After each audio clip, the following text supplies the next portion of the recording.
Hey, you're listening to episode 114 of the Keto Diet podcast. Today we're chatting about when people shouldn't go keto just yet, the key to success on keto being in the mitochondria, what the mitochondria are, how they function, how we can support them, how they benefit the brain, heart, and muscle, and make your keto better, plus so much more.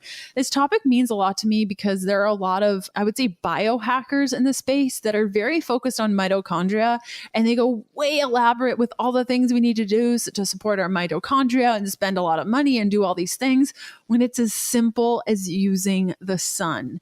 Dr. Lisa and I are going to be chatting about this plus so much more on today's episode. You can find the podcast extra and transcript by heading on over to healthfulpursuit.com/podcast/E114. I got one cool thing for you, and that is a free guide on how to overcome carb cravings. You can get it by going to healthfulpursuit.com/sugar. Okay, let's do this thing. Welcome to the Keto Diet podcast, the show all about keto for women so you can burn fat, balance your hormones, and heal your body. From television, print, and billboard ads to social media and internet marketing, making you feel less than is $1 billion industry. You won't find that here. And if you're struggling to make sense of the truth that you are so much more than good enough, I'd like to help. My 21-day whole keto challenge is open for registration, and as a listener of the show, you'll receive 20% off this daily coaching program with the coupon code KETONOW at checkout. Go to healthfulpursuit.com/whole, use the code KETONOW for your 20% off. Whole Keto complements your healthy keto lifestyle so you can repair your relationship with your body and start living your joy now. If you're new around these parts, I'm Leanne Vogel. You may know me as the international best-selling author of The Keto Diet, founder of happyketobody.com, or maybe you know me as the nutritionist that likes dipping pork rinds in avocado oil mayo. I'm so glad you're here with me today. Thanks so much for listening.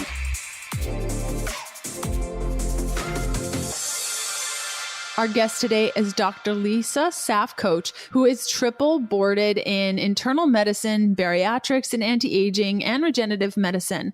Her own experiences with childhood leukemia and heart failure from chemo led her to focus on the cause of medical conditions rather than treating the symptoms. She is the medical director and founder of Spectra Wellness Solutions, a comprehensive clinic focusing on all aspects needed for total body healing, including the ketogenic diet, hormone replacement therapies, and enhancing mitochondrial function. She has built a team of gifted healers that work together to create individualized treatment plans.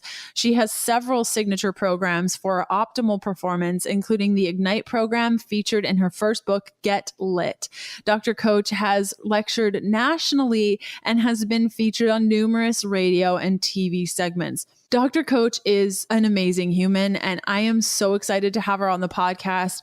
She is also an expert in our Happy Keto Body program, which is launching again in January. You can find out more about Happy Keto Body and enter your email address and first name so that you don't miss the launch by going to happyketobody.com. Okay, let's cut over to this interview. Hey, Lisa, how's it going? Great. Thanks Great so to much. be here. Thanks so much for coming on the show. Thank you. Absolutely. I'm thrilled to be here. Well, it's been a blast. So we met online when I was developing Happy Keto Body, and you ended up coming on the program and teaching us all the things about therapies. And it's such a great interview, and I've watched it a couple times. And you're probably the only human I've seen multiple times since we went nomad. I love it. I'm lucky. You're so lucky. Yeah, it always works out that we're just like in the Tampa area. Yeah, Tampa has that kind of energy. We like to draw everybody in. Oh, I miss it so much. I can't wait to go back. It's very different than where we're at currently. Yes, well, we're ready when you are. Amazing. So before we dive in, I like to ask every one of our guests what keto means to them. What does keto mean to you? Keto to me was the missing piece. That's how I would love to describe it. I've spent my whole career sort of looking for that piece of what I was eating to kind of fit in to everything else I was doing in terms of optimizing and trying to heal myself and optimizing performance for my patients. And keto brought that missing piece. And how does keto fit into your clinical practice? Like, how do you weave that in with your clients, and what is that practice like for you? So for my practice, I'm constantly focusing on optimizing function as well as I can. So I'll take the patient wherever they are, try to get them up several levels. If they're really sick, try to clean them up, get them off of meds, and get them feeling better. If they're already doing well, try to get them that extra edge that everybody is looking for. So what I found in the past 4 to 5 years that I've been playing with the benefits of the ketogenic diet is that wherever people are, it can help them get to that next level. So I'll weave it in when they're ready. Sometimes at the beginning, they're just too sick and overwhelmed, and we've got to get their gut healed, and we've got to balance things before we can dabble into really addressing their eating habits. I may just pull out gluten or just pull out sugar. I've got to step them along. But the goal is always when we get them cleaned up enough and mentally stable enough to really dabble in what the benefits of the ketogenic diet can do for their personal health. I love that you said you meet your clients where they are, because I know this about you, and I feel like a good therapist or anyone that's working with human beings needs to understand that they need to meet their clients where they are. And I was having a conversation with a woman that was diagnosed with diabetes type 1 when she was 3 years old, and the struggle that she had of doctors not meeting her where she was constantly for years and years and years. And I think so many of us too find the ketogenic diet, and then we're like, okay, this is the magic ticket. And we start down this road, and it's like, we're so sick, we can't get the benefits of keto just yet. Would you agree that some people just need to do some healing before? Oh, absolutely. And, our practice is pretty focused on finding all of those different things and helping patients to heal them. But when I first started implementing keto in a 12-week program and watching the patients go through it, it became pretty clear to me that it really does require some finesse, some individualization. Not everybody really could handle it from a stress perspective. And then it took some evaluation prior to referring people into it after that point, once I saw how some people were really struggling.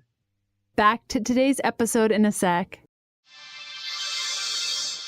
You want to talk about fasting for a little bit? Yeah. I mean, when I was vegan, a juice fast was a very normal thing that I did probably once a month for a day or so. And then maybe I would do like an epic juice fast for like 5 to 7 days every 3 months. And I really thought I was doing well by my body. I would lose weight. I would feel better. My skin would clear up. I would get rid of bloat. And I thought I was doing so good. But turns out that fasting has a really big issue. And the major problem is that it undermines a lot of the benefits of fasting. And if you've been eating keto for a while, you know exactly what the problem is. Because what ends up happening when you're drinking all that fruit or veggie or both kind of juice, you spike your body with a ton of glucose first thing in the morning. So you're taking in all the sugar, which increases your insulin, which screws up your cortisol, and your hormones get all wonky. So all day while you're not eating, your body is scrambling to deal with insulin that got dumped into your bloodstream from that juice you drank. So maybe you did a ton of juice fasts in the past, and now you're keto, and you're like, what do I do to keep up that sort of behavior? And you might have started doing intermittent fasting, and that's awesome. But you might not be feeling that's enough. And that's where bone broth can hold a really nice place in your ketogenic diet, whether you use it as a day fast, a multi-day fast. If you're into that sort of thing, definitely check with your doctor before trying, or you use it to extend your fasting period. So if you're an intermittent faster and you're just having a difficult time getting over the hump of fasting, you can always enjoy a little bit of broth throughout the day. There's no sugar at all. There's nothing in bone broth that can spike your insulin to any significant degree. Instead, you'll be topping up your body with 10 grams of protein and collagen, plus trace nutrients from bones and organic veggies they got simmered in. Your body will digest bone broth very quickly, and then it'll have all the energy it needs to heal you during your fast, which is the whole point of fasting, is to just heal our bodies. It's really simple. You just cook the broth on the stove for 2 to 3 minutes. You can also use a microwave. It's not totally horrible. Pour it into a mug and drink it like it's a cup of coffee, only without all the jittery shake jitters.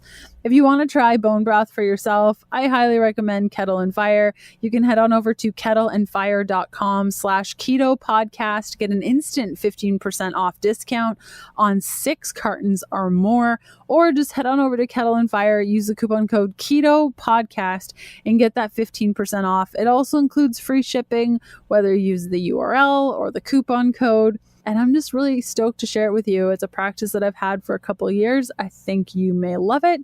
So again, it's kettleandfire.com/keto podcast to get 15% off Kettle and Fire when you order 6 cartons or more, and it includes free shipping. Okay, back to today's episode. What do you notice, like with your 12-week program, when you're taking women through it? We've had this conversation, just the two of us. What do you notice with your clients as they flow through this 12-week program? So what I would find often, and again, you have to understand that most of the people that I'm dealing with in my practice have already paid attention to their gut and their hormones and their thyroid to a certain degree. So it's a little bit of a self-selected population that are more ready to go through keto. But even with those patients, a lot of them would do amazingly well for about 6 to 8 weeks. And then we would hit some struggles at that point where they may get tired again, or they would pop out of ketosis, or they would feel like their hormones were off, or maybe almost like they got a bug, or their immune system was down. So I had to dig deeper and try to find some of the answers there. And it's fairly multifactorial. So, in every individual patient, sometimes it was significant electrolyte deficiencies. Sometimes it was micronutrient deficiencies. Sometimes it was just poor education in the exact types of foods that should be eaten on a ketogenic diet, which you are so amazing at addressing with your people. Thank you. But that was definitely happening because there's a lot of the mixed information out there.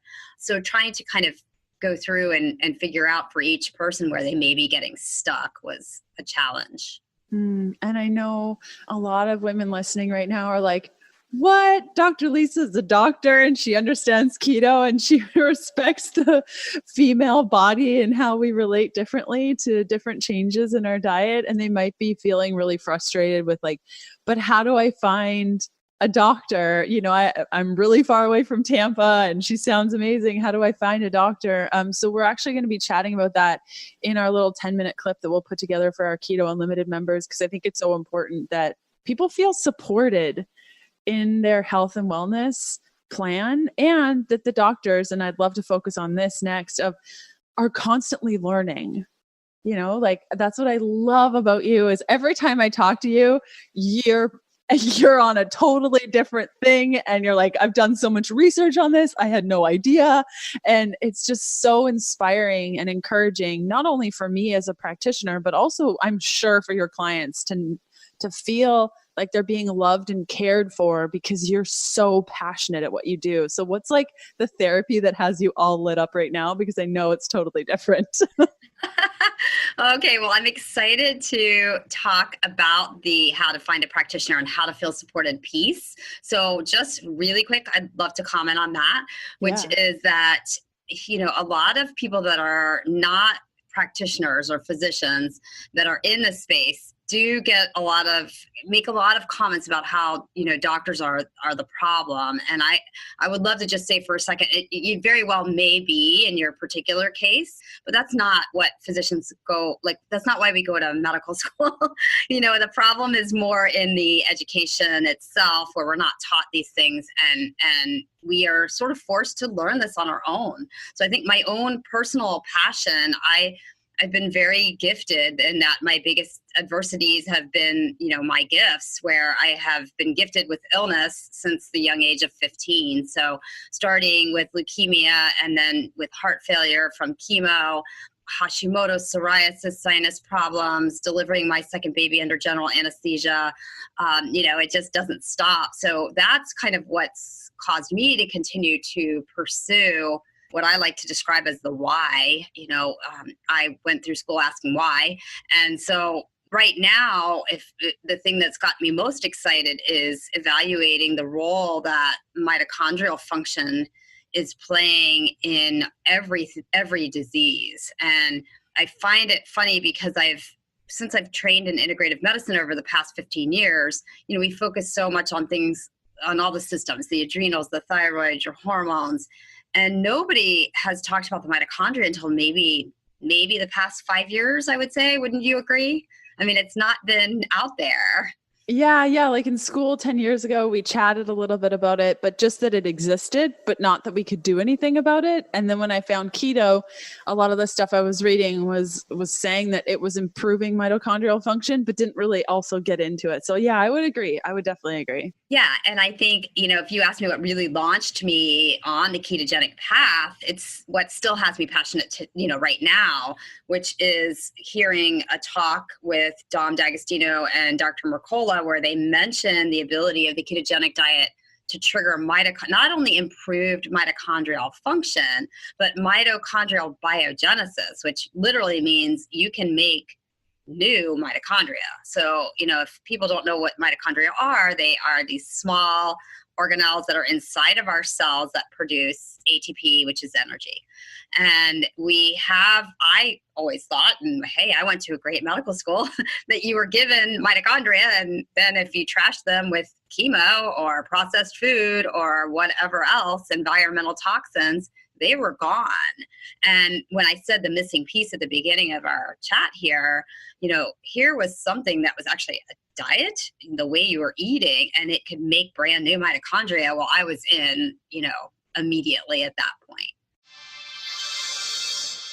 I hope you're totally digging this episode. I love putting these together every week, and I hope you're getting something out of it. I love seeing where you're listening from. So next time you're listening, or even right now, take a picture of yourself watching the show or a screenshot of your favorite episode and tag me on Instagram at Healthful Pursuit. And if social isn't your thing, that's totally fine. Just jump on your favorite podcast player and leave a review for the show. Okay, back to the good stuff. Would you say that that's, like you said, that missing piece? Would you say that we've downplayed the role of mitochondria in our overall health and wellness? And do you feel like by focusing on that, we could upregulate our plan? Absolutely. I think, I don't know about everybody listening, but I learned about the mitochondria in like 9th grade biology. Yeah. And it's pretty funny because my daughter had me quiz her, and I'm trying to remember all this stuff about mitochondria. And we're looking at the pictures, and they had it compared to a plant, and the plant uses photosynthesis and has something called the chloroplast. And the chloroplast looks exactly like our mitochondria. And so now there are finally people making these connections. And hey, maybe there are some other things that we need, and maybe these organelles are more important than we've given them credit for. If we're on the constant search for optimizing performance and function and energy, we've been so focused on our adrenals and our thyroid and our hormones and our gut, which I am not trying to say are not important, because they truly are. Maybe the gland or the organelle that actually makes the energy should also be on that list. And so let's just say that our mitochondria is lacking in love, and we want to do some certain therapies, which we'll chat about in a second, about how to support our mitochondria. But let's say we go from 0 to 50 where our mitochondria is on fire. What can we expect? Like, people might be thinking, okay, woohoo, mitochondria, that's just one more thing I need to stress about. But what can we expect by taking care of the mitochondria? What are the sorts of results that you've seen in your practice or even with yourself? Okay, absolutely. Awesome question. So the mitochondria are more heavily concentrated in a handful of our organs. The brain is probably number one, your heart and muscle, and things like the eye, and even the ovary, which is really interesting for the women that are listening from a fertility standpoint.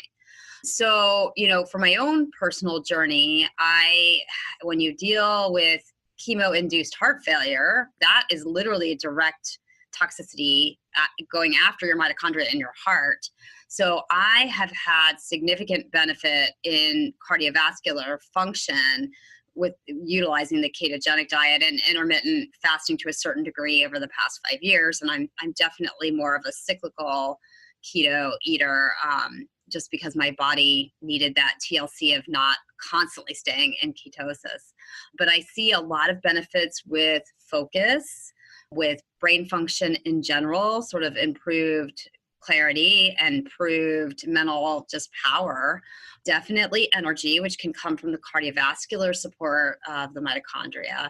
I have seen, I can't say directly fertility benefits, but the research is there in that really going after that, which is something I've been more recently focusing on, can improve ovarian function and potentially help with everything from hormonal issues to fertility and potentially, vision as well. So lots of really great benefits. And when you look at ATP production, energy production, we're now stepping back and saying maybe a lot of these diseases, everything from diabetes to Alzheimer's, that we've been focusing on just sugar/dietary issues as being the cause, maybe the underlying cause is actually dysfunction in our mitochondria, which does happen from eating really high carb diets. That is unreal. I know when you first told me that, I was like, what? And I had to go back to the drawing board with a lot of my processes in my brain of how things work. So if we want to improve our mitochondria, is there a way to determine whether or not our mitochondria needs support? Okay, so that is also an awesome question. You're always right on point. There are not a lot of easy, quick ways to test, like blood tests. There is a organic acid urine test. It's quite expensive. So I'm on the hunt to try to develop a way to easily test for it. Right now, what I would say for your listeners is, if you are tired, if you feel better on keto, if you feel like you used to have an edge and it's going down a bit, you can assume safely that you could use mitochondrial support. Okay, that's fair. Back to today's episode in a sec. Did you know it's possible to enjoy a glass or two of wine and stay in ketosis? Yeah, that's right. Dry Farm Wines is the first wine club that sources wines with 0 sugar, so you can drink your wine and not compromise your ketones. Plus, Dry Farm Wines curates only the highest quality natural wines from small, sustainable family farms. Their wines are organic, dry farmed, and naturally low in alcohol with 0 additives and 0 carbs. Listeners of the podcast can add an extra bottle of wine to their first Dry Farm Wines order for just 1 penny. Sign up for your first case now by going to healthfulpursuit.com/wine. Unsure of the link? Simply check out the show notes of today's episode to get all the details. Okay, back to today's episode. So how do we support it? I know that you and I have chatted a lot about the sun and its role in supporting the mitochondria, but I'll let you take it away. Okay, so there are a lot of supplements that are known to be specifically helpful for mitochondrial function. And especially in people on the ketogenic diet, you want to make sure that you're supplementing things like L-carnitine, which can help shuttle the good fats you're eating and utilize them inside the mitochondria as fuel. Coenzyme Q10, which has been around, and actually just a really quick cool story is that when I first went into heart failure at age 20 and knew nothing about integrative medicine, my uncle, who was a podiatrist at the time, sent me, and this was a good 20 years ago, sent me CoQ10 and carnitine in the mail. I had no idea what they were. Took these supplements and, I got better, and they just kept coming magically in the mail when I ran out of the bottle. So to this day, I've got so much gratitude, for that foresight of like 20 years ahead of his time. But those today are still the top 2 supplements that anyone looking to optimize mitochondrial function should really be looking at. There's a couple of blends, some specific ones that are made as almost like a multivitamin that are focused more towards mitochondrial improvement. So, we can chat about brands and things if you would like, but I also have recently found a CoQ10 that they put a electron charge on that helps it drive deeper into the mitochondria. And I'm seeing phenomenal benefits with my patients from an energy perspective. So supplements, definitely a possibility. Obviously, what you're eating, and that's your sweet spot, but the ketogenic diet, we know, runs cleaner mitochondrial function. So less free radicals or stress on the body inside the mitochondria when you're using fat for fuel instead of carbohydrates. And then the rest of the field is moving literally at the speed of light. So when we talk about what some of the exciting things that are coming out every day, what we found is that there are receptors in our mitochondria for light. There are receptors potentially for other energy sources, we think even thoughts, and that's really hard to prove. So, we'll see what the science comes out in terms of supporting those abstract ideas as we move forward. But right now, this benefit of utilizing the sun is something that's really going to be awesome for your listeners because it's free. It only takes about 10 minutes. It makes common sense. So when I was quizzing my daughter and she shows me the chloroplast and it looks just like the mitochondria, I kind of filed it away, scratched my head and said, now that's weird. Yeah. But I didn't know what to make of it. Well, I have since found there's a neurosurgeon in New Orleans who's very passionate about making this connection. His name is Dr. Jack Cruz, if anybody ends up wanting to listen to him. But he talks about how you can connect to the sun and that there is a huge deficit in ATP production in our mitochondria that nobody has accounted for.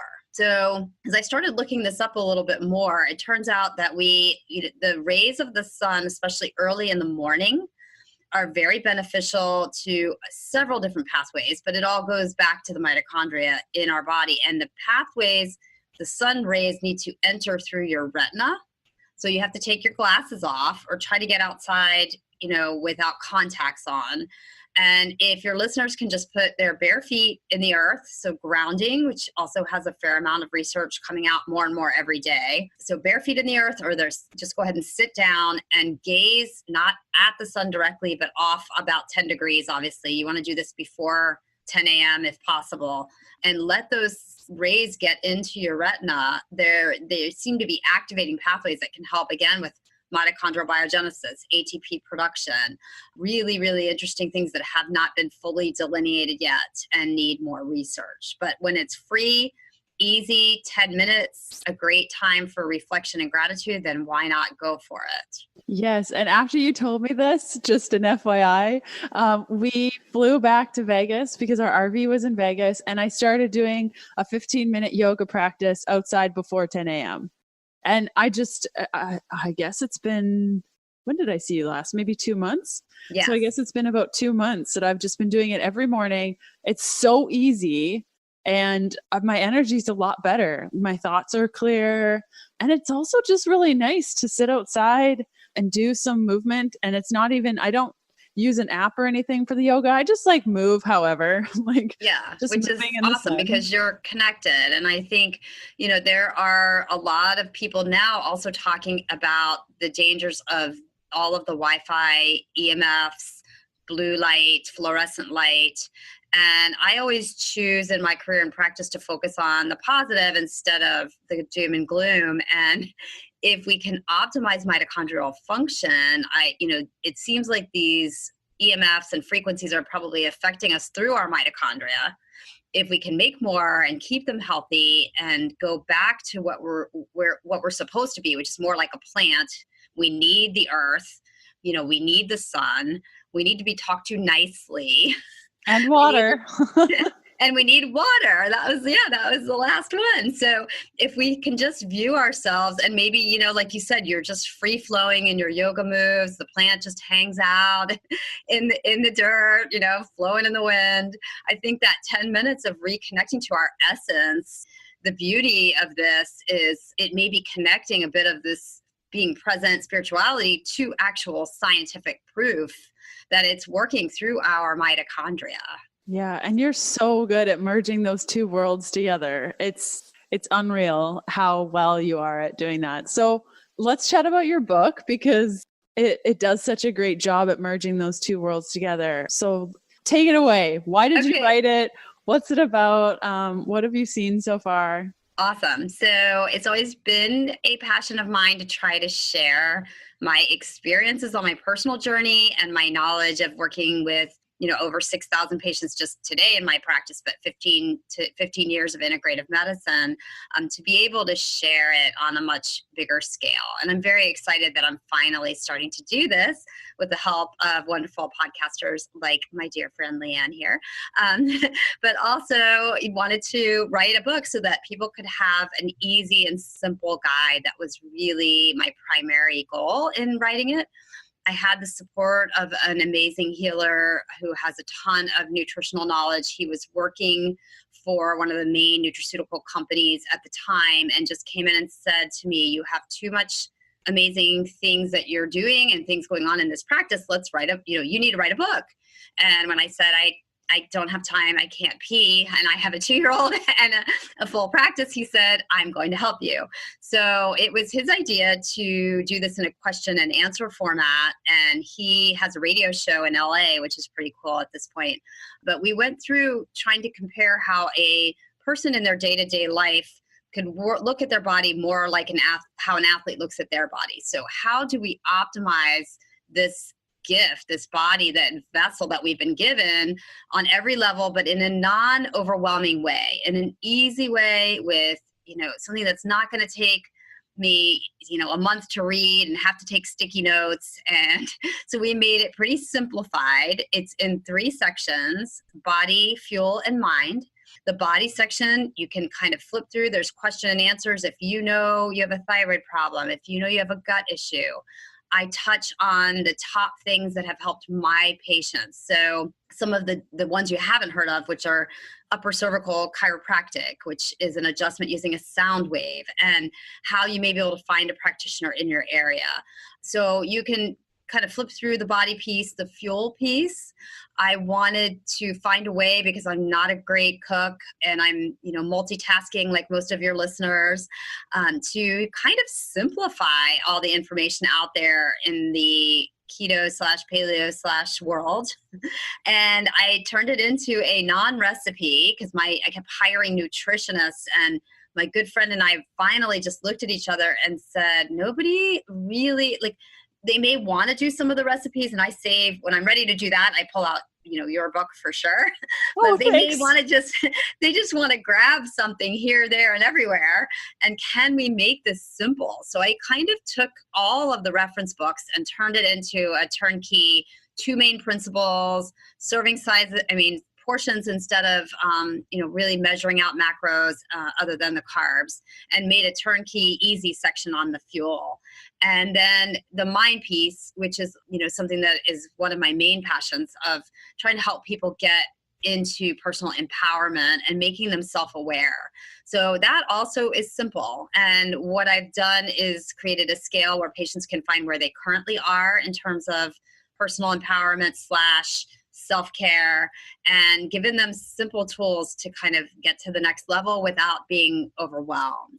Yeah, I don't think a lot of people realize that even like cookbook authors like myself, I don't actually make recipes except for when I'm writing a book.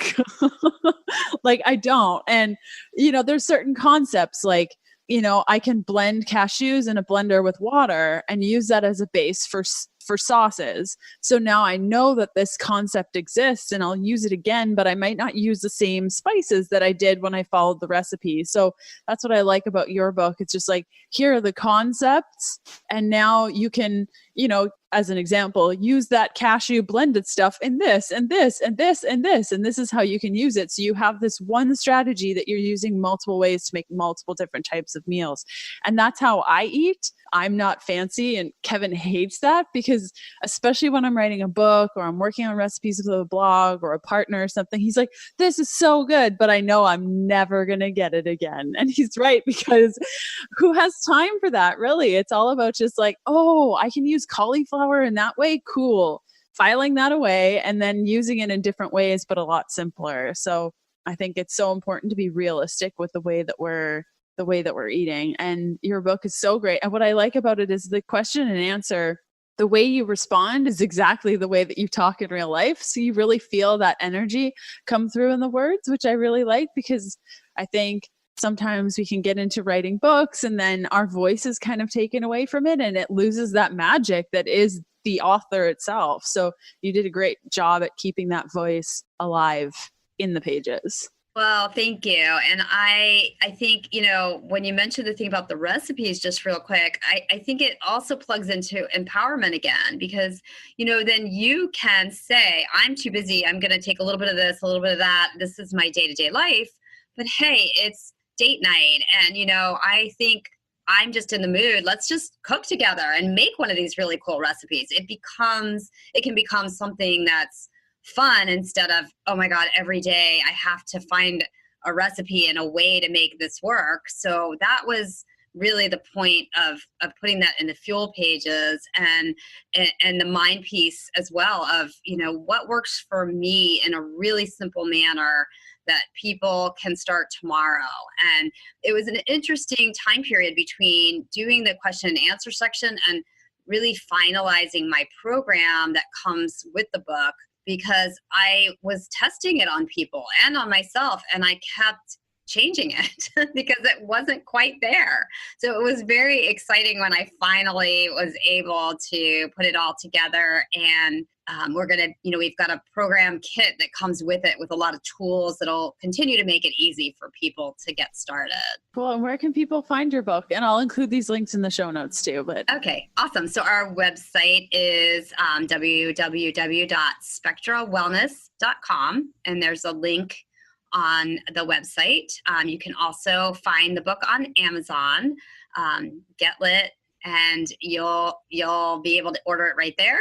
And then our social media pages, I'm not sure have the book directly on them, but they would link you back to the website. Cool. Okay, we'll include this in the show notes.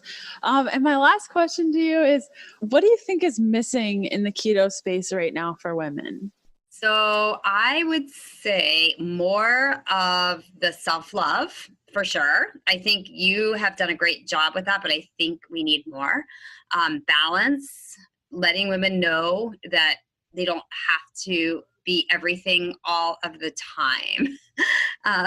So trying to help them not be so hard on themselves, and, doing that with the empowerment of how much better you feel on a ketogenic diet. I think it's a perfect platform for women to feel better and then to take it to the next step of spreading that balance empowerment piece. I couldn't agree with you more. Having women lit up to the fact that they can take care of themselves and not be everything to everyone, it really spreads like wildfire in their group of friends, which then spreads even further. And I totally agree that that's the key and what's really missing. Well, thanks so much for coming on the show, Dr. Lisa. This was really great as always. Thank you for having me. And I will include all the links that Dr. Lisa mentioned, including her book and everything, over at healthfulpursuit.com/podcast/E114. Okay, thanks again. Thank you. Take care.